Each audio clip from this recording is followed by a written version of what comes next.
आदाब नमस्कार, मैं शाहिद उमर। स्वागत है आप सभी का सियासत टीवी के साउथ इंडिया एक्सप्रेस में। आइए देखते हैं मुख्य समाचार। तेलंगाना के सांसद और कांग्रेस नेता चामला किरण कुमार रेड्डी ने लोकसभा स्पीकर ओम बिरला से आज शुरू हुए संसद के मॉनसून सत्र के दौरान नीट पेपर लीक का मुद्दा उठाने की इजाजत मांगी है। रेड्डी ने लोकसभा के सेक्रेटरी जनरल को पत्र लिखकर कहा कि नीट यूजी 2026 को रद्द करने और उसके बाद दोबारा परीक्षा कराने से भारत की परीक्षा प्रणाली में गहरी खामियां उजागर हुई है। रेड्डी ने कहा कि पेपर लीक के आरोपों, भ्रष्टाचार और नेशनल टेस्टिंग एजेंसी यानी NTA की बार बार की गलतियों ने लाखों उम्मीदवारों को अनिश्चितता, तनाव और मानसिक थकान की स्थिति में धकेल दिया है। उन्होंने आगे कहा कि इस मुद्दे ने राष्ट्रीय स्तर की प्रतियोगी परीक्षाओं की पारदर्शिता, जवाबदेही और विश्वसनीयता पर अहम सवाल खड़े कर दिए हैं। रेड्डी का दावा है कि नीट आयोजित करने में सबसे कमजोर कड़ियां परीक्षा में पेपरों का बहुत अहम होना, एक ही दिन और एक ही शिफ्ट में परीक्षा होना और स्थानीय स्तर पर ट्रांसपोर्ट, स्टोरेज और इंसानों द्वारा पेपरों को संभालने से जुड़ी थी। सिद्दीपेट के MLA और BRS के नेता T हरीश राव ने मेडिकल लापरवाही की विस्तृत जांच की मांग की है। उनका आरोप है कि इसी लापरवाही के कारण हैदराबाद के निजाम इंस्टीट्यूट ऑफ मेडिकल साइंसेज में 10 जुलाई को C सेक्शन डिलीवरी कराने वाली 6 माताओं को गंभीर संक्रमण हो गया था। आज निम्स का दौरा करने और मरीजों से बातचीत करने वाले हरीश राव ने मीडिया को बताया कि राज्य सरकार ने घटना की जाँच का आदेश देने के बजाय मामले को दबाने की कोशिश की। हरीश राव ने बताया कि 10 जुलाई को निम्स के ऑपरेशन थिएटर में 6 गर्भवती महिलाओं का सिजेरियन ऑपरेशन किया गया, जिसके कुछ ही समय बाद उन्हें गंभीर संक्रमण हो गया और उन्हें दस्त, उल्टी और बुखार जैसे लक्षण दिखाई दिए। तेलंगाना के मंत्री मोहम्मद अजहरुद्दीन ने कहा कि आज का दिन ऐतिहासिक था क्योंकि आज इंदिरम्मा इंद्रालू प्रोजेक्ट की शुरुआत हुई। इसके लिए मैं मुख्यमंत्री का धन्यवाद करता हूं। आर्थिक रूप से कमजोर वर्गों को घर उपलब्ध कराने का वादा पूरा किया गया। मुख्यमंत्री के 2 महत्वपूर्ण प्रोजेक्ट हैं, शिक्षा और आवास। अच्छा हिस्टोरिक डे था आज इंदिरम्मा इंद्रालू का। आज प्रोजेक्ट स्टार्ट हुआ क्योंकि मेरे ख्याल में मैं सबसे पहले तो CM साहब का बहुत बहुत शुक्रिया अदा करता हूँ, उनको मुबारकबाद देता हूँ क्योंकि उन्होंने आदिलाबाद में जो अनाउंस किया था कि इंदिरम्मा इंद्रालू इकोनॉमिकली वीकर सेक्शंस के लिए हम लोग प्रोवाइड करेंगे, वो आज पूरा हो गया। आज हम लोग का पहला पायलट प्रोजेक्ट था, आज लॉन्च हुआ है और मैं बहुत CM के देखिए 2 इम्पोर्टेंट उनके बहुत प्रोजेक्ट है। एक एजुकेशन है जो लिटरेसी में उन्होंने एकदम हर आदमी, हर तेलंगाना के वासी को लिटरेट बनाना चाह रहे हैं और उन्होंने जितना एजुकेशन के ऊपर काम कर रहे हैं वो काबिल तारीफ है। और उसके बाद में उनका दूसरा जो एक प्रोजेक्ट है वो इंदिरम्मा इंद्रालू हाउसेज है। वो चाहते हैं कि हर मुकामी जो तेलंगाना में जो लोग रहते हैं उनके लिए, हर आदमी के लिए घर होना चाहिए और ये दो उनके बहुत इंपॉर्टेंट प्रोजेक्ट्स है और इंशाल्लाह ये 2 ज़रूर होंगे। और उन्होंने इस पर ज़्यादा, हर बार CM साहब इस पर ज़्यादा स्ट्रेस करते कि ये प्रोजेक्ट आगे बढ़ना चाहिए। और उसके बाद में जो CM पोंगुलेटी साहब है उन्होंने बहुत मेहनत की, उनकी पूरी टीम ने बहुत मेहनत की, उनको भी मैं बहुत मुबारकबाद देता हूँ। श्रीधर बाबू साहब है, पूनम प्रभाकर साहब है, मेरे डिप्टी CM साहब भी उसमें बहुत अच्छा काम किया, उनके भी एडवाइस होती है। पर लेकिन खुशी ये है कि आज पायलट प्रोजेक्ट हुआ है और लोगों को फ़ायदा होगा, इकोनॉमिकली वीकर सेक्शन के लोगों को फ़ायदा होगा। और जब भी कोई भी चेंज आता है तो लोग ज़्यादा बातें करते रहते हैं, बट लेकिन ये चेंज बहुत अच्छा है। इससे पहले कभी भी ऐसा हुआ नहीं है। एक हिस्टोरिक है। CM जो चाहते हैं कि हर बार एक नया चीज़ करें क्योंकि वो एकदम अलग, उनकी थिंकिंग बिल्कुल अलग है। और मेरे ख्याल में हम लोग जो भी गारंटीज जो हुए थे काफ़ी गारंटीज फुलफ़िल हो चुके हैं और अब ये भी एक चीज़ थी, यहाँ पे भी आज फुलफ़िल हो चुकी है। तो जितने भी जो इलेक्शन के जो गारंटीज़ हमने जो दिए थे इंशाल्लाह एक के बाद एक फुलफ़िल हो रहे और जितने भी और इससे ज़्यादा और नए प्रोजेक्ट आएंगे तो आपको पता चलेगा। बट लेकिन हम लोग के लिए एक बहुत हिस्टोरिक डे, तेलंगाना के लिए बहुत हिस्टोरिक डे है क्योंकि इकोनॉमिकली वीकर सेक्शंस के लिए आज घर मिलेगा और हर लोग खुश रहेंगे। और एक बहुत अच्छी बात यह है कि यहाँ पे कोई ऐसा देखा नहीं जा रहा है कि लैंड कितनी महंगी है, कितनी सस्ती है। तो अगर महंगी से महंगी लैंड होगी तो भी अगर वो तेलंगाना हाउसिंग बोर्ड की होगी, गवर्नमेंट की लैंड होगी, चाहे वो कितने भी करोड़ पर एकड़ होगी, हम उसके ऊपर बना रहे। ये कोई डिस्पैरिटी यहाँ पे नहीं है। अगर आपकी बंजारा हिल्स में अगर लैंड है, बड़ी लैंड है, अगर उसकी प्राइस जितनी भी रही, पर लेकिन अगर इंदिरम्मा इंद्रालू हाउस बनते हैं तो हम लोग ज़रूर बना रहे हैं। ये हमारे गवर्नमेंट की खासियत है और ये CM साहब का भी डायरेक्शन है। सर, इंडिया बीजेपी के पूर्व सैनिक सेल में राज्य और जिला स्तर के पदाधिकारियों की नियुक्ति पर बीजेपी के प्रदेश अध्यक्ष N रामचंद्र राव ने कहा कि भारतीय जनता पार्टी के पूर्व सैनिक सेल ने आज सभी जिलों के लिए संयोजक और सह संयोजक नियुक्त किए हैं। अब सभी 38 जिलों में पूर्व सैनिक सेल मौजूद है। तेलंगाना के पूर्व सैनिक नरेंद्र मोदी की नीतियों से प्रभावित हुए हैं। नरेंद्र मोदी के प्रधानमंत्री बनने के बाद देश की सुरक्षा व्यवस्था बेहतर हुई है, निर्यात, बजट और उत्पादन में बढ़ोतरी हुई है। पूर्व सैनिक बीजेपी की ओर आकर्षित हो रहे हैं। तेलंगाना के मंत्री पुन्नम प्रभाकर ने कहा कि आज हमने 1 लाख घरों के लिए आवेदन प्रक्रिया शुरू की है। सत्ता में आने के बाद हमने महिलाओं के लिए मुफ्त बस सेवा और 200 यूनिट बिजली फ्री की सुविधा की। जो हैदराबाद के लोगों के लिए एक बहुत बड़ा साल से काप था खुद का घर के लिए, आज हम लोग 1 लाख घर बनाने के लिए एप्लीकेशन का प्रोसेस शुरू किया। पहले रूरल बेस्ड में हमने 4.5 लाख घर दिया है। आज हैदराबाद में रहने वालों को बहुत कॉस्टली जगह में सरकार कुछ भी नहीं सोचे, उनको घर बनाने के मकसद से आज जो इलेक्शन प्रॉमिस था वो घर बनाने का फैसला आज हमने किया है। और पहले ही हम लोग सरकार में जब आए तो हमने फ्री बस दिए और 200 यूनिट का बिजली मुफ्त में दिए, और इलेक्शन के दौरान ही पूरा हर वक्त में एलिजिबल के लिए रेशन कार्ड दे रहे, 6 किलो बारीक चावल दे रहे, और इंदिरा बस्ती दवाखाना के भी अच्छा हम सहूलत दिला रहे, और इंदिरा कैंटीन भी खोले। इसके अलावा भी वुमेन हेल्थ ग्रुप को स्ट्रेंथन करने के लिए 0 इंटरेस्ट से उनको लोन भी दे रहे। इतने सारे करने के बाद जो हमारा वादा था घर बनाना, वो लोगों की काप था, वो घर बनाने के फैसला आज हुआ। उससे घर बना के हम लोग देंगे, ये सरकार का वादा था, आज अमल करके दिखा रहे हैं।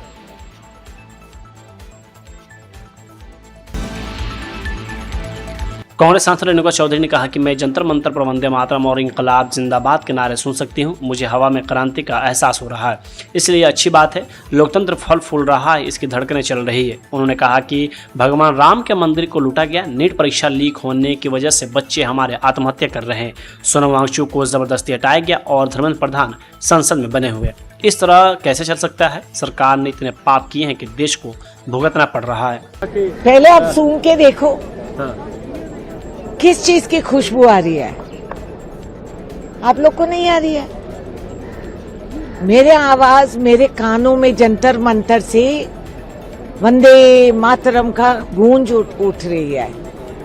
इनखिलाफ जिंदाबाद की आवाज मेरे कानों में आ रही है, और हवा में क्रांति की खुशबू आ रही है। तो बहुत अच्छी बात है, रास्ता दिख रही है, डेमोक्रेसी जिंदा है, दिल धड़क रहा है। देखेंगे अब क्या हुआ। प्राइम मिनिस्टर ने ये कहा, ये हम भी जानते हैं अंकल, मगर आप करें क्या? वहाँ राम जी का लूट मच रही है। नीट एग्जाम में आत्महत्या चल रहे हैं बच्चों का। वांचुक को गिरफ्तार करके अंदर रहे, धर्मेंद्र प्रधान को पार्लियामेंट में रखे, तो हाउस कैसा चलेगा?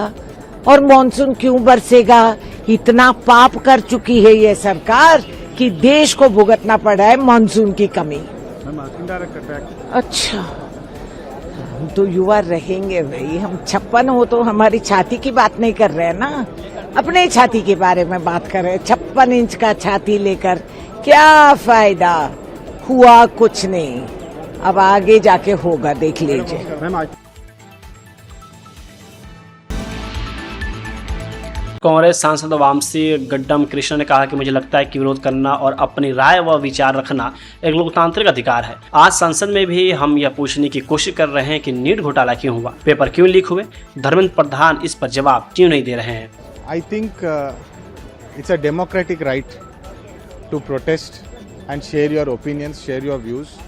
Even in the parliament today, we are trying to ask why the NEET scam happened, why the papers were leaked, why Dharmendra Pradhan ji is not responding on this. और सिर्फ photoshoot लेकर Twitter में rank number 2 आया इनको बोल के बधाई दे रहे हैं, लेकिन जो सुसाइड किए पेपर लीक की वजह से जो बच्चे, उसके बारे में वो बात नहीं कर रहे, बात आगे नहीं रख रहे, और उनका रिजिग्नेशन जो मांग रहे हम, उस पर कोई चर्चा नहीं हो रहा है। दूसरी बात ये है कि जय श्री राम कहकर जो स्लोगन बीजेपी का स्लोगन है, फिर अयोध्या में राम के मंदिर में चंदा क्यों चोरी हुई, इस पे बीजेपी अंधभक्त या कार्यकर्ता इस पे क्यों चर्चा नहीं कर रहे।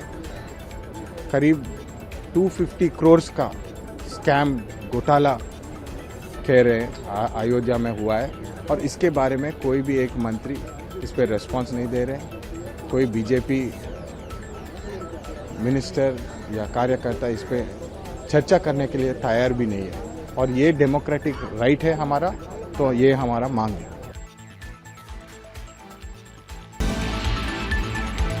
भारत इंग्लैंड मैच पर तेलंगाना के मंत्री मोहम्मद अजहरुद्दीन ने कहा कि मैंने हाइलाइट्स देखी है, इंग्लैंड ने अच्छा खेला, हमारे पास बेहतरीन खिलाड़ी है लेकिन वे हालात के हिसाब से अपनी बैटिंग में बदलाव नहीं कर पाए। युवा खिलाड़ी वाकई बहुत अच्छा खेल रहे हैं। वही उन्होंने फीफा वर्ल्ड कप फाइनल पर कहा कि मैंने इतना बोरिंग मैच कभी नहीं देखा। स्पेन ने अच्छा खेला क्योंकि अर्जेंटीना के मुकाबले उनका बॉल कंट्रोल बेहतर था, उनकी प्लेयर मार्किंग बहुत अच्छी थी।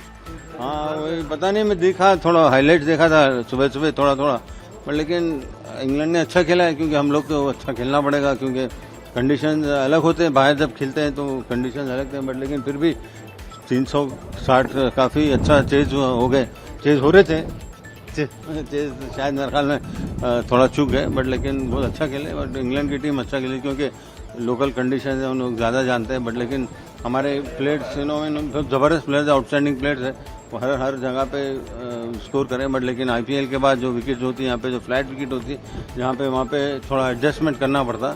शायद मेरे ख्याल में कहीं ना कहीं वो एडजस्टमेंट बैटिंग एडजस्टमेंट करने में चूक गए। बट लेकिन उनके लिए एक अच्छा एक्सपीरियंस है। बट लेकिन जो भी यंगस्टर्स आ रहे हैं बहुत अच्छा खेल रहे हैं, तो उम्मीद है कि वो इंडिया को आगे ले जाएँ। मैं तो वो तो बहुत एकदम, मैं कभी इतना बोरिंग मैच देखा नहीं था क्योंकि मुझे तो उतना वो नहीं हुआ, थोड़ा लास्ट तक तो देखा हूँ बट लेकिन उतना कोई मज़ा नहीं आया। बट लेकिन शायद मेरे ख्याल में अर्जेंटीना की टीम है, इतना फुटबॉल के बारे में उतना जानता नहीं, उतना टेक्निकल नहीं। अगर शायद ज़्यादा अपने बेस्ट प्लेयर्स मेसी को अगर ज़्यादा फीड करते तो शायद मेरे ख्याल में रिजल्ट अलग होता। क्योंकि अगर आप लास्ट में अगर देखेंगे तो जब मेसी को लास्ट में जब बॉल देते गए तो उन्होंने काफ़ी अपॉर्चुनिटीज़ क्रिएट किए। बट लेकिन ऐसा हुआ नहीं। बट लेकिन स्पेन ने अच्छा खेला। स्पेन की जो पासिंग थी और बॉल कंट्रोल था, उनका पोजीशन बॉल था उस सब में ज़्यादा था और एक बहुत इसी वजह से ये मेरे ख्याल में मैच लोग ने जीता और लोग ने बहुत अच्छा मार्किंग की, प्लेयर मार्किंग बहुत अच्छी। जी हाँ, नहीं बहुत मुबारक, बहुत अच्छा खेले कि उनके बारे में लोग बहुत बातें कर रहे थे कि ऐसा होगा वैसा होगा। बल्कि उन्होंने बहुत अच्छा खेला और उन्होंने बहुत अच्छी बैटिंग की। मैंने तो बैटिंग देखा नहीं बट शायद जाके मैं ख्याल में इंशाल्लाह देखूंगा हाईलाइट्स में। बट लेकिन उन्होंने बहुत अच्छी बैटिंग की और सब लोग को प्रूफ कर दिया कि वो अभी भी अच्छा खेल सकते हैं और अभी भी इंडिया के लिए काफ़ी आगे खेलेंगे। क्योंकि मेरे ख्याल में मैं तो मेरा मानना है कि वो 27 वर्ल्ड कप भी खेलेंगे ना। अच्छा नहीं है ना, अच्छा हार गए तो कभी कैसा देख सकता हूँ, बोलिए मैं हार गए तो बहुत बुरा लगता है। इंडिया जब भी हारती बुरा लगता है। और लेकिन गेम है, जैसा कि आज अर्जेंटीना जैसा हार गई तो गेम है, गेम में अप एंड डाउन होते हैं। जो मिस्टेक जो की है, जो गलतियाँ की है उससे अगर सीख के अगर वो दोबारा गलती नहीं करें तो शायद मेरे ख्याल में बहुत अच्छा हो।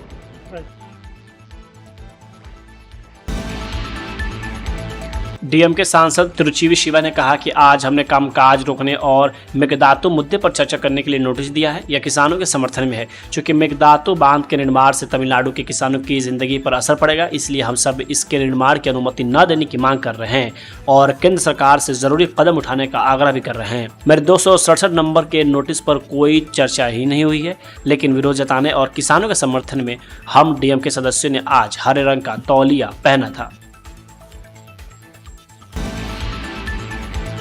कांग्रेस सांसद प्रियंका गांधी वाड्रा ने कहा कि हम सब चर्चा की मांग कर रहे हैं। शिक्षा नीति में कई समस्याएं और बड़े मुद्दे भी हैं, फिर भी आप इस पर चर्चा करने को तैयार नहीं हैं। इसके बजाय आप छात्रों पर आंसू गैस का इस्तेमाल कर रहे हैं और उनकी पिटाई कर रहे हैं। किस लिए? वे हमारे बच्चे हैं। हम सब कह रहे हैं डिस्कस करो, एजुकेशन पॉलिसी में प्रॉब्लम्स हैं, बड़े बड़े इश्यूज हैं, आप डिस्कस करने के लिए राजी नहीं है और बच्चों पे आप टीयर गैस कर रहे हो और उनकी पिटाई कर रहे हो। किस लिए? बच्चे हैं हमारे।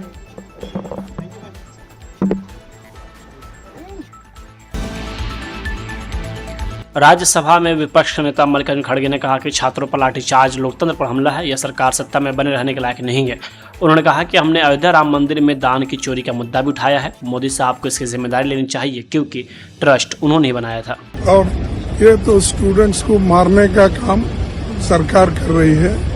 भाई आपको एग्जामिनेशन कंडक्ट करने को नहीं आता तो आप छोड़ो, दूसरे और किसी को दो। तो ये सरकार आज स्टूडेंट्स पे जो लाठीचार्ज की, नौजवान बच्चों पे जो किए, ये डेमोक्रेसी पे हमला है। और जो लोग अपने बात रखने के लिए दिल्ली आते हैं उनके ऊपर ऐसी लाठीचार्ज अगर होती है और उनको अगर ऐसा डराया जाता है तो ये डेमोक्रेसी नहीं है। और सरकार इसके बारे में सोचने के लिए हम 10 बार बोले, लेकिन वो सरकार सोच रही नहीं, उल्टा बच्चों को, नौजवानों को तंग कर रही। एक तरफ अनएम्प्लॉयमेंट चल रहा, दूसरे तरफ बच्चों का एग्जामिनेशन बर्बाद हो रहे। तो ये सत्ता में रहने के लायक नहीं है। सर बहुत